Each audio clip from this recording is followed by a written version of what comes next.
Hello, loves. This week we're going to dig down a little bit into the realization that our children come with their own GPS.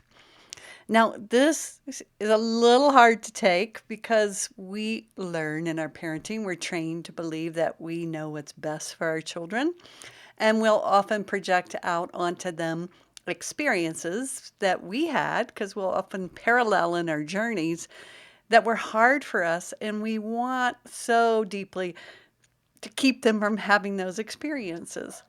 And yet, it's so important to understand that our children do have their own spiritual paths, their own paths in this journey of life.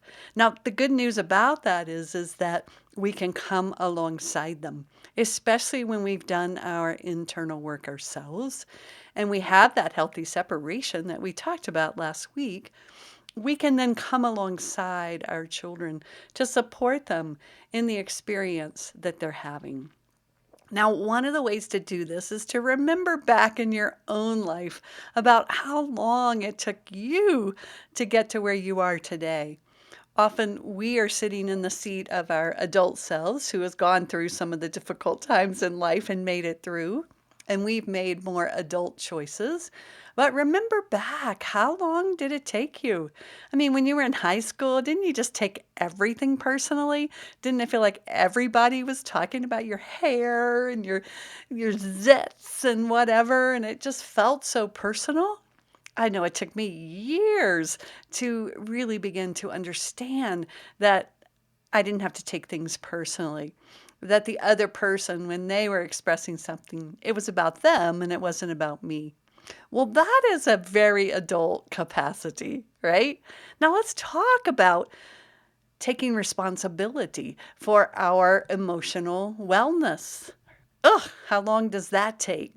I know I don't always still have it. I have to practice that. And it's really important to recognize that my daughter, when she complains and when she lashes out, if I project onto her that she needs to be where I am, then I can't offer her the compassion and the love and the support to know herself and to believe that she will grow into herself. Now, this has been the hugest piece that I've been able to offer to my daughter. When I see whatever she's doing, instead of judging it, I get very, very curious about it. And I'm going to support you in doing that this week also. I'll give you an example. My daughter has some procrastinating, we will call it, behavior, meaning that she waits longer than she needs to or wants to do her homework. And she's been doing this for quite a few years, and I've just become very curious. I don't judge her for that. I get curious about it. I ask her good questions. We've laughed and said she's going to win the Academy Award for procrastination. But I've always been curious because I know my daughter, I've watched her. She's often a little bit behind the culture or the norm because something is always percolating inside.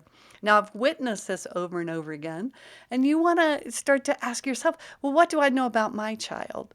Well, since I've seen this in my child and witnessed it, I get so curious about whatever she is doing instead of what I think she needs to be doing. So I go in and I'm just like curious. It's like, wow, I can't wait to see where this is going to lead you. I don't know. I mean, but this is what you're doing at this moment. You're not doing your homework. So if I take all judgment out of that, I show up beside her and ask her good questions. How does that feel for you? Do you like that? Lo and behold, after about 2 or 3 years now, she's in college and she is taking personal responsibility for that. She doesn't like waiting until the last moment. Well, this came from her, not from me, trying to teach her how not to be. So in Pure Joy, we always ask ourselves, even when we do something, are we judging where we are? Are we judging that moment? Just ask yourself, are you judging yourself for the moments when you see your children and they may not be doing what you think they should be doing? Do you judge yourself? So, what would it be like to open your heart and kindness to yourself and therefore to open your heart and your kindness to your child, to actually step into your curiosity about their experience in this moment, remembering it took you a while to learn how to not take things personally. How did you learn to take good care of yourself? Maybe you still don't. You're probably still learning that. These are skill sets that take lifetimes to learn. So do your best to see your children where they are, not projecting into the future, and support them in what they are doing instead of what they're not. Thank you for listening to this episode of Parenting Paused. If you enjoyed the episode, do me a favor and share it with your mama friends. You can also leave a review wherever you listen, which will support getting the Pure Joy message out. Come on over to the Pure Joy Parenting Practice Facebook page or join me on Instagram to hear more. And don't forget to download your free copy of the Safe Seat course on the Pure Joy website. And while there, check out the offerings page to go deeper in the Pure Joy work.